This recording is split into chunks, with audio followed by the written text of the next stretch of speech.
اس نے dressing table کے سامنے بیٹھ کر ڈرائر سے بال سکھانے لگی۔ یہ کتنی خوبصورت ہیں بیوی جی، طیبہ اس کے سرخ اسٹون جڑے سونے کے کنگن کے ساتھ میچنگ چوڑیاں سیٹ کرتے ہوئے بولی۔ تمہیں بہت پسند آئی؟ وہ مسکرائی۔ بہت، میرا شوہر بھی میرے لیے لاتا ہے کانچ کی چوڑیاں، اس بار تو میں نے خاص اسی رنگ کی فرمائش کی ہے۔ اس کے چہرے پر خوبصورت رنگ بکھرے ہوئے تھے۔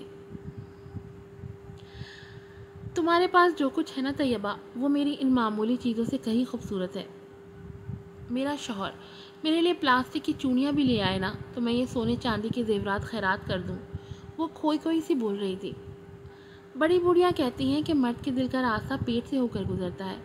آپ اتنے لذیذ کھانے بناتی ہیں، اتنا بن سنور کر رہتی ہیں، اتنی خوبصورتی، اتنی سلیقہ مندی کے باوجود بھی کیسے یوسف بابا آپ سے متاثر نہیں ہوتے؟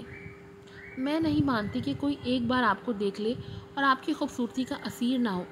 تبھی طیبہ اس کے گھٹنے پر ہاتھ رکھ کے اسے سوال کر رہی تھی۔ اس کا چوڑیاں پہنتا ہاتھ ساکت رہ گیا۔ کیا ہو گیا اگر وہ میرا اسیر نہ بن سکا؟ میں تو ہوں نا۔ میری خوبصورتی، میرے پکائے ہوئے کھانے اسے متاثر نہ کر سکے، لیکن شاید میری محبت وقت کے ساتھ اس کے دل پر اپنا نشان قائم کر لے۔ میرے لیے تو بس اتنا ہی کافی ہے کہ ان کی محبت یا نفرت جو بھی ہے، اس کی میں اکلوتی حقدار ہوں۔ وہ ہولے سے مسکرائی۔ لیکن بی بی جی، نکاح کے وقت جو وعدہ انہوں نے لیا تھا، اس کی زبان لڑکھڑا رہی تھی۔ کیسا وعدہ؟ کون سا وعدہ؟ اس کے ہاتھوں سے چوڑیاں ایک چھناکے کی آواز کے ساتھ نیچے گری۔ طیبہ نے ہونٹ بھینچ کر خود کو زبردستی خاموش کیا۔ روشنی کا چہرہ سفید اور آنکھوں سے گویا خون چھلک جائے گا۔ میں دیکھوں، مجھے برتن دھونے ہیں۔ وہ اس کی آنکھوں سے ٹپکتی وحشت سے خوفزدہ ہو گئی۔ وہ وعدہ، وہ بڑبڑائی۔ وہ وعدہ، وہ تو سب کے سامنے کیا تھا۔ اس کی آواز میں سرسراہٹ تھی۔ میں کیا کروں گی؟ اگر ایسا ہو گیا تو میں کیسے زندہ رہوں گی؟ کیسے برداشت کروں گی میں؟ اسے اپنی سانسیں گھٹتی ہوئی محسوس ہو رہی تھیں۔ اماں، فون کے وائبریشن نے اس کی توجہ کھینچی۔ اماں، وہ فون اٹھاتے ہی بلک اٹھی۔ روشنی، میرا بچہ کیا ہوا؟ ایسے کیوں رو رہی ہو؟ فیروزہ کے ہاتھ پاؤں پھول گئے۔ اماں، میرا دل بہت گھبرا رہا ہے، مجھے کچھ ہو جائے گا اماں۔ وہ روئی جا رہی تھی، لیکن ہوا کیا، وہ بہت زیادہ گھبرا گئی تھی۔ اماں، آپ کو یاد ہے یوسف نے نکاح کے وقت ایک وعدہ لیا تھا؟ اس کی آواز میں شکستگی تھی۔ تم اس کو سوچ کر رو رہے ہو؟ ارے بھائی، بچہ تھا اس وقت وہ، اب تو اسے یہ سب کچھ یاد بھی نہیں ہوگا۔ تم اب یہ سب کیوں سوچ رہی ہو؟ میں ڈر گئی کہ کیا ہو گیا۔ وہ ٹھنڈی سانس بھر کر بولی۔ اماں، آپ یہ کیسے کہہ سکتی ہیں کہ وہ بھول گئے ہوں گے؟ اتنے سال ہو گئے ہمارے نکاح کو، انہوں نے قریب آنا تو دور، ارادتاً کبھی نظر بھی نہیں ڈالی مجھ پر۔ نفرت کرتے ہیں مجھ سے، وہ سسکتے ہوئے بولی۔ اس وقت تو ابراہیم نے اس کی بچکانہ ضد اس لیے مان لی تھی تاکہ وہ نکاح کے لیے مان جائے۔ اب وہ اسے ایسا کچھ نہیں کرنے دے گا، انہوں نے تسلی دی، لیکن وہ سسکتی رہی۔ میں نے تم سے ضروری بات کے لیے فون کیا تھا، انہیں یاد آیا؟ جی بولے۔ اس نے ٹیشو سے ناک اور آنکھوں کو رگڑا۔ میں تم سے اتنے دنوں سے کہہ رہی ہوں کہ کوئی نہ کوئی وسیلہ بنا کر یوسف کے پاس چلی جاؤ، تم سے ہوا نہیں۔ اب وسیلہ بن رہا تھا تو مومل کے ساتھ اس بڈھی نسرین کو بھیج دیا۔ وہ تیکھے لہجے میں بولی۔ میں نے کوشش کی تھی اماں، لیکن مومل بہت تیز چیز ہے، اس نے بات ہی نہیں کرنے دی۔ مومل کے ذکر پر اس کا لہجہ اپنے آپ کڑوا ہو گیا۔ تم اور تمہاری کوششیں، مجھے اس وقت پتہ چلتا نا تو میں تم پوچھتی ابراہیم سے۔ وہ اسے ڈپٹ رہی تھی۔ میں کیا کروں اماں؟ وہ تھک سی گئی۔ بیٹا، یوسف کے ساتھ جا کر رہو، دن رات اس کے ساتھ رہو گی، وہ اپنے آس پاس صرف تمہیں دیکھے گا، تمہیں پائے گا تو خود بخود تمہاری طرف متوجہ ہوگا۔ یہاں تو گھر آتے ہی اس کی ماں اسے اپنے پروں میں دبوچ لیتی ہوگی۔ ان کی باتیں اسے وہی کچھ سمجھا رہی تھی جن کی کوششوں میں وہ خود لگی ہوئی تھی۔ اس نے فون کاٹ کر اٹھنے کی کوشش کی۔ سرخ پتھروں سے جڑا کنگن اس کے قدموں کے نیچے آ کر چرچرایا۔ اس نے جھک کر اسے ہاتھوں میں اٹھایا۔ ایک اسٹون نکل کر اس کے قدموں میں گر پڑا۔ سرخ رنگ کا وہ قیمتی پتھر گویا اسے اپنے دل جیسا لگا، جو ہمیشہ یوسف کے قدموں میں پڑا رہتا ہے۔ اس نے جھک کر اسے اٹھایا اور کنگن کے ساتھ ڈریسنگ ٹیبل پر رکھ دیا۔ مجھے بابا سے بات کرنی ہوگی، اس نے تہیہ کر لیا۔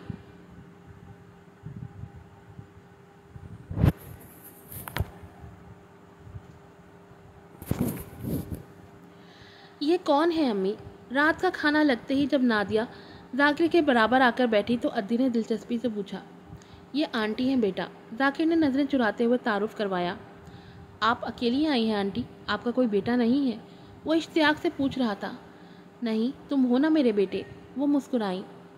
یہ میرے بچے ہیں، آپ کا آنے والا ہے، اللہ خیر سے اس دنیا میں لائے، شیریں نے سپاٹ لہجے میں بغیر اس کی طرف دیکھے کہا۔ نادیہ کے چہرے سے مسکان سمٹی۔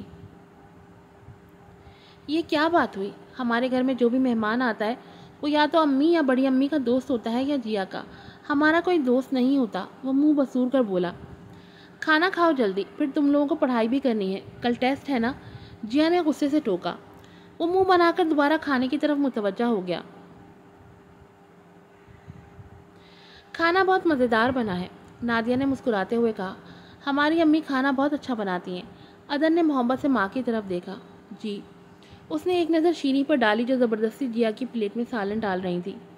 عدن کھانا ادھورا چھوڑنے کے چکر میں تھا، ماں جبھی اسے ڈانٹ ٹپٹر کر اپنے ہاتھوں سے کھلا رہی تھی۔ جیا اب مسکراتے ہوئے سرگوشیوں میں شیریں کو کچھ بتا رہی تھی۔ ذاکر سر جھکائے کھانا کھا رہے تھے۔ نادیہ حسرت بھری آنکھوں سے اس منظر کو دیکھ رہی تھی۔ کتنا مکمل منظر تھا، وہ ان میں کہیں فٹ نہیں آ رہی تھی۔ چلو تم لوگ تھوڑی دیر آنگن میں واک کرو، پھر میرے کمرے میں کتابیں لے کر آ جاؤ۔ جیا نے پلیٹیں سمیٹتے ہوئے ان دونوں کو اشارہ کیا۔ جیا بیٹا، کچھ دیر بعد مجھے گرین ٹی دے جانا۔ ذاکر بیسن کے سامنے کھڑے تولیے سے ہاتھ صاف کرتے ہوئے اس سے مخاطب ہوئے۔ مجھے گرین ٹی بنانا نہیں آتی ہے چاچو، وہ بغیر ان کی طرف دیکھے برتن اٹھا کر کچن میں لے آئی۔ ماں جبین اس کی بدتمیزی پر حق دک سی رہ گئیں۔ آپ جائیں، ان دونوں کو دیکھیں، میں برتن دھو کر آتی ہوں۔ اس نے گندے برتن سنک میں رکھتے ہوئے شیریں سے کہا جو دودھ کی پتیلی فریج میں رکھ رہی تھی۔ ٹھیک ہے۔ وہ کچن سے باہر نکل رہی تھی تبھی نظر نادیہ پر پڑی جو جھجکتے ہوئے کمرے سے باہر نکل کر کھڑی تھی۔ شیریں ایک نظر اس پر ڈال کر آنگن میں ادی اور اون کے پاس آ گئی۔ وہ خاموشی سے کچن میں آ گئی۔ مجھے ذاکر کے لیے گرین ٹی بنانی ہے، وہ برتن دھوتی جیا سے مخاطب ہوئی۔ چاچو کے علاوہ اس گھر میں گرین ٹی اور کوئی نہیں پیتا، آپ اس کیبنٹ میں چیک کریں، شاید کسی ڈبے میں پڑی ہو۔ وہ بغیر اس کی طرف دیکھے کیبنٹ کی طرف اشارہ کر رہی تھی۔ تھینک یو، وہ مسکرائی۔ جیا نے کنکیوں سے اسے دیکھا۔ شاید اسے گرین ٹی مل گئی تھی، اس لیے وہ پانی کھولنے کے لیے رکھ رہی تھی۔ جیا، وہ برتن دھو کر سنک صاف کر رہی تھی جب اس نے دوبارہ پکارا۔ جی بولیں۔ وہ بادل نخواستہ مڑی۔ مجھے میڈیسن لینی تھی، دودھ کہاں رکھا ہے؟ وہ آس پاس کا جائزہ لیتے ہوئے اسے پوچھ رہی تھی۔ آپ رہنے دیں آنٹی، میں گرم کر کے دے دیتی ہوں۔ وہ ہاتھ دھل کر پھر سے دودھ نکالنے لگی۔ تم مجھے چچی کہہ سکتی ہو، وہ اس کے مخاطب ہونے پر مسکرا اٹھی۔ میری چچی صرف چچی نہیں، میری سب سے اچھی دوست، میری بڑی بہن بھی ہے۔ آپ کو چچی کہنے سے آپ ان کے برابر تو نہیں ہو جائیں گی۔ اس نے چولہا جلاتے ہوئے اسے جتایا۔ برابر نہ ہوتے ہوئے بھی میں ان کے برابر رشتے میں تو آ ہی چکی ہوں نا۔ وہ اس کی باتوں سے گھبرا گئی لیکن جلدی خود کو سنبھال لیا۔ اللہ آپ کی خوش فہمی سلامت رکھے۔ وہ دودھ کپ میں ڈال کر کپ اسے تھماتی کچن سے باہر نکل آئی۔ نادیہ گمسم ہو کر ٹرے سنبھالتی کچن سے باہر آ گئی۔ آج کی یہ سرپرائز ایپیسوڈ یہیں پر ختم ہوتی ہے۔ آپ لوگوں سے گزارش ہے کہ please please please episode per comment کیا کریں، آپ کے کمنٹس بہت زیادہ میٹر کرتے ہیں۔ پلیز ریویو دیا کریں، ایپیسوڈ پر لازمی کمنٹ کر دیا کریں، ایک ہارٹ ہی کمنٹ کر دیں، ایک اسمائلی ہی کمنٹ کر دیں، ایک فلاور ہی کمنٹ کر دیں، کچھ بھی کمنٹ کر دیں، لیکن کمنٹ ضرور کیا کریں۔ پھر ملوں گی آپ سے نئی ایپیسوڈ کے ساتھ۔ السلام علیکم۔